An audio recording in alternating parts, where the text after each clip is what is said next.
Mesdames, Messieurs, bonsoir. Merci de nous retrouver dans cette édition. La conseillère fédérale Doris Leuthard a inauguré aujourd'hui à Genève un nouveau pôle Cleantech destiné aux entreprises spécialisées dans les technologies propres. Les 3 structures de soutien à ces sociétés sont désormais regroupées sous un seul toit appelant les Watts, ce qui ouvre des perspectives de développement dans ce domaine. On écoute les explications de Nicolas Granger.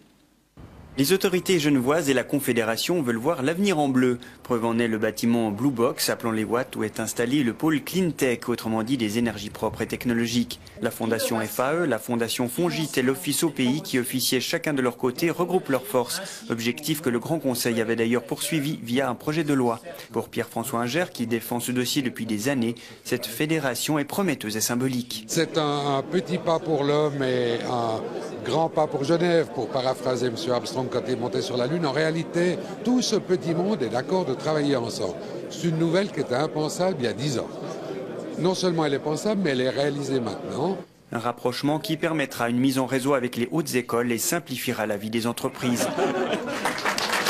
Au-delà du coupé de ruban, Doris Leuthard est persuadée qu'avec la raréfaction du pétrole, le secteur deviendra incontournable. La Confédération l'appuie de 3 manières. On travaille sur un master plan Cleantech, notamment dans le domaine de la formation, de la recherche. Ça, c'est le côté principal. Deuxièmement, les plateformes pour les PME qui vont exporter leurs produits. Et troisième, naturellement, des projets concrets. La Confédération soutient aussi par la recherche dans ce secteur.